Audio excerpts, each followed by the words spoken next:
Oi pessoal! No vídeo de hoje nós vamos falar sobre o ChatGPT.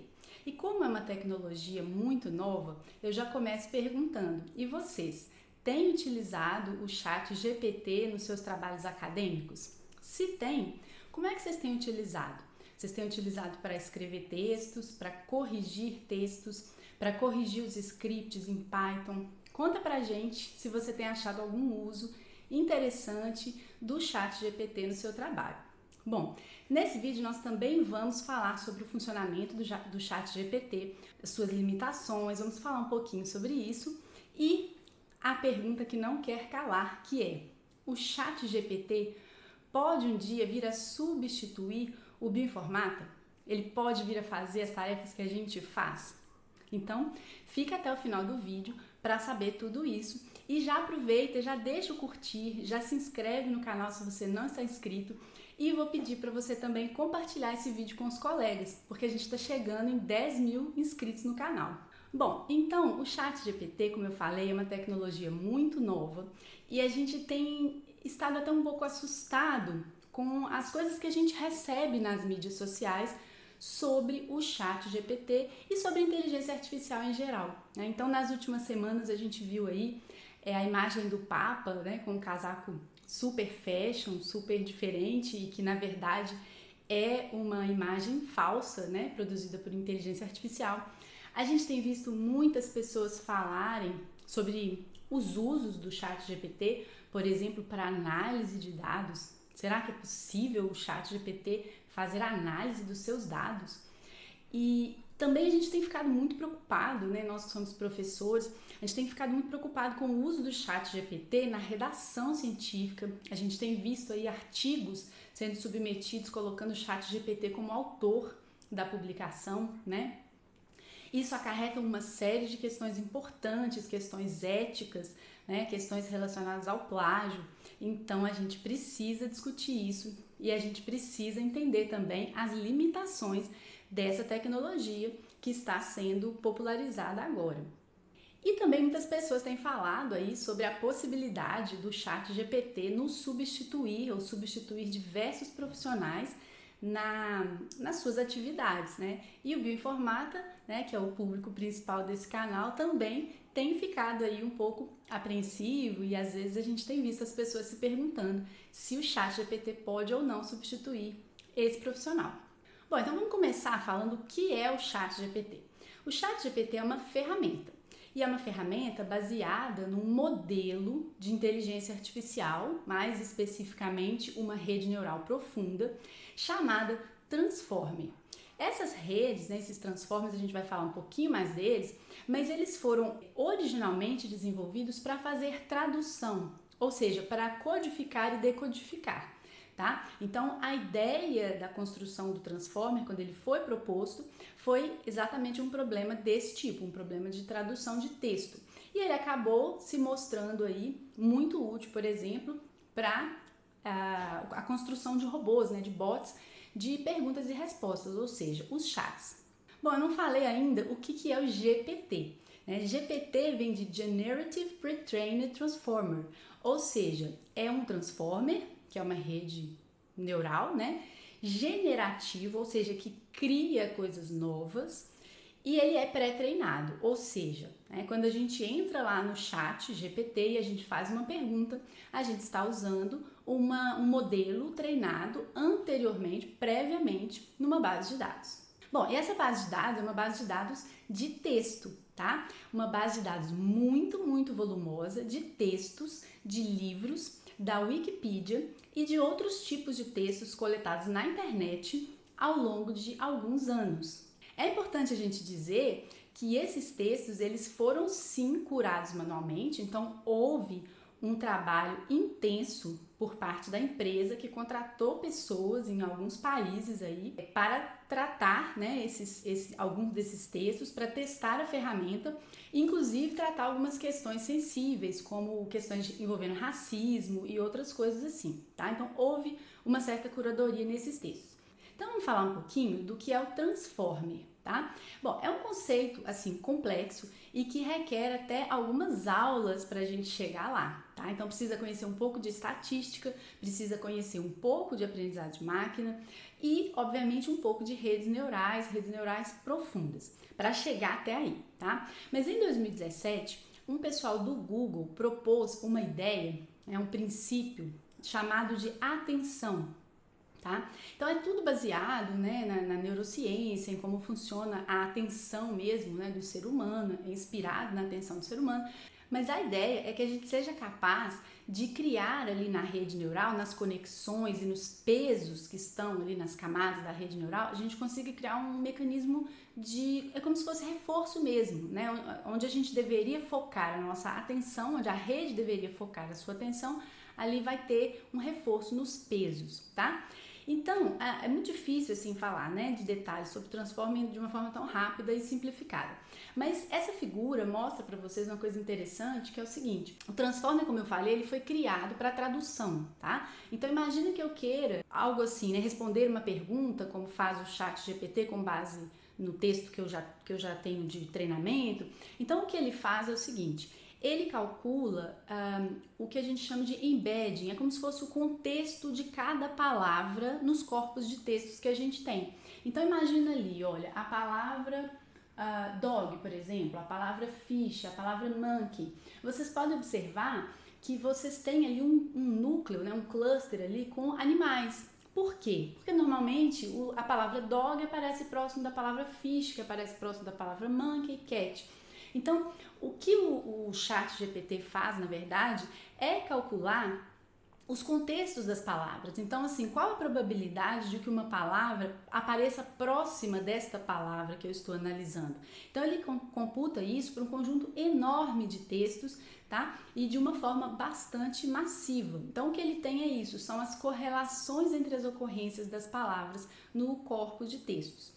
E é interessante porque quando eu falo que é massivamente paralelo mesmo. Aqui essa figura mostra pra gente este processo, né, de cálculo de correlações entre as palavras sendo calculado em paralelo por diversas cabeças, né, no caso 8 cabeças. Aqui é bem interessante porque a gente está calculando se vocês olharem, né, é a tradução da frase em português. Você se sente da mesma forma como eu, para o inglês. E isso é feito por diversas cabeças, como eu falei, em paralelo. E depois esse processo é compilado, né, numa só resposta. E a gente pode ver que as diversas cabeças têm resultados parecidos e vocês podem ver que as correlações são mais altas, né, mais fortes, ali, mais próximas de amarelo, entre os tokens, que são realmente interrelacionados nesse processo aí de tradução. Então, assim, gente, o Transformer, ele é um tipo de rede mais complexa, demanda, assim, uma explicação um pouco mais detalhada do que essa que eu consegui dar aqui, tá? Mas o que eu queria mostrar para vocês é a forma como ele é feito. Então, o que é o ChatGPT, basicamente, né? É uma ferramenta que é construída em cima de um conjunto de textos enorme, gigantesco, né, que a gente vem acumulando ao longo do tempo, com alguma curadoria manual e com essas redes neurais profundas extremamente poderosas. Tá? Então, ele foi treinado com textos até 2021, então isso é sim uma limitação do modelo, tá? Então, se a gente pergunta coisas muito atuais para ele, ele vai responder, tá? Ele vai responder no inglês ou no português muito bom, muito bem escrito, porque ele é muito bom e ele é especialista nisso, mas ele vai alucinar, quer dizer, ele vai responder alguma coisa que é uma viagem, tá? Então a gente tem que tomar muito cuidado com isso, porque basicamente o que ele faz é escrever numa linguagem muito boa, numa linguagem muito perfeita, sem um grande compromisso com a verdade. Então nós vamos voltar agora à nossa pergunta, que não quer calar, que é: poderia o ChatGPT vir a substituir um bioinformata? Para fazer esse teste, eu fiz algumas perguntas para o ChatGPT, mais especificamente 2 perguntas nas quais o meu grupo de pesquisa está trabalhando ativamente, ou seja, perguntas que podem ser até uma dissertação de mestrado, né? E aí eu fiz um vídeo aqui mostrando para vocês, tá? Então vou perguntar em primeiro lugar para o ChatGPT. Eu perguntei em inglês porque eu entendi que ele tem mais texto, mais conjunto de dados, né, para treinar e ele pode ter respostas melhores. Então eu pedi ele para desenhar ou projetar um novo peptídeo capaz de inibir uma enzima, uma tripsina, da lagarta da soja, né, da Anticárcia gematalis. Então vamos ver o que o ChatGPT vai nos trazer de resposta. Bom, vejam que ele vai dizer o que é preciso, né, para inibir, para desenhar um peptídeo que iniba essa tripsina. E aí, em primeiro lugar, ele vai falar que a tripsina é uma serinoprotease, que pertence à família das tripsinas. Ele vai falar do sítio ativo, né, dos resíduos do sítio ativo. Ele vai falar das abordagens para desenhar um peptídeo. Primeiro, abordagem computacional, que pode usar docking molecular. Depois, abordagem de screening, experimental mesmo. E aí, depois, ele vai me sugerir um peptídeo. E vai ainda me dizer formas que eu poderia otimizar esse peptídeo, tá? Percebam, pessoal, que ele escreve muito bem. Inclusive no inglês, muito perfeito, tá? E ele respondeu para mim coisas que realmente fazem sentido, tá? Ele me deu uma explicação ali sobre como desenhar um peptídeo. Eu gostei a princípio. E ele me sugeriu um peptídeo, tá? Eu fui atrás, eu e meus alunos, né? Algumas pessoas me ajudaram, a gente foi atrás. Nós temos no nosso laboratório um banco de dados de peptídeos chamado Propedia. E é um banco de dados assim bem amplo, bem atualizado, vou deixar as referências aqui para vocês. E a gente deu uma pesquisada por esse peptídeo lá e demos uma pesquisada em outras bases de dados também de sequências, tá? E nós não encontramos esse peptídeo lá, tá? Então, assim, eu confesso que a gente tem que investigar mais profundamente. Eu gostaria, por exemplo, de docar esse peptídeo com a enzima para realmente ver se tem alguma afinidade ou não. Então, a gente ainda tem que mergulhar um pouco mais a fundo. Mas eu já digo que temos que tomar muito cuidado porque o ChatGPT, ele alucina. Então, é bem possível que ele tenha encontrado esse peptídeo em algum lugar, né, e sugerido ele. Tá? Pode ser que ele não tenha nada a ver com o problema em questão. E essa questão do ChatGPT alucinar vai ficar mais clara na segunda questão que eu gostaria de mostrar para vocês aqui. Então vejam bem, a gente fez uma outra pergunta para o ChatGPT que foi a seguinte: o que a mutação N501A vai causar à proteína spike do SARS-CoV-2, tá? E, bom, a gente não conhece essa mutação, né? A gente trabalha também com as mutações do SARS-CoV-2 e essa mutação ainda não foi observada. Então, a gente perguntou, porque a gente trabalha com isso, né? Com impacto de mutações, predição do impacto de mutações e tem muito dado sobre SARS-CoV-2 e sobre as suas variantes por aí, tá? E aí, veja que ele começa a dizer que é uma mutação identificada na variante alfa, B117, o que não é verdade, tá? Depois ele fala que a proteína spike é responsável por ligar no receptor ACE2, que está correto, tá? Mas ele diz que a mutação ocorre no RBD e ele diz mais, né? Ele diz que essa mutação aumenta a afinidade do vírus com a ACE2, tá? E depois ele diz ainda, no último parágrafo ali, que tem um impacto na resposta imune, uma vez que reduz a atividade neutralizante dos anticorpos monoclonais, tá? Então, depois ele fala que ele acredita que isso aumente a habilidade do vírus de infectar a célula. Isso parece não ser verdade, tá? A gente deu uma pesquisada mais a fundo na literatura, tá? Os meus alunos também me ajudaram. A gente deu uma pesquisada na literatura, deu uma pesquisada nas bases de dados de linhagens, né? E a gente vê ali claramente que a linhagem B117, ela não tem o N501A, mas sim o N501Y, que é uma mutação bastante conhecida por realmente alterar a afinidade. Se a gente for atrás, né, de todas as mutações que a posição 501 já sofreu, a gente não encontrou essa posição mutada por A, né, por uma alanina. E a gente sabe que quando a gente muta por alanina, normalmente a gente perde as interações, tá? Porque a alanina é um resíduo assim muito, né? Ele não tem doadores nem receptores de hidrogênio, não tem cargas.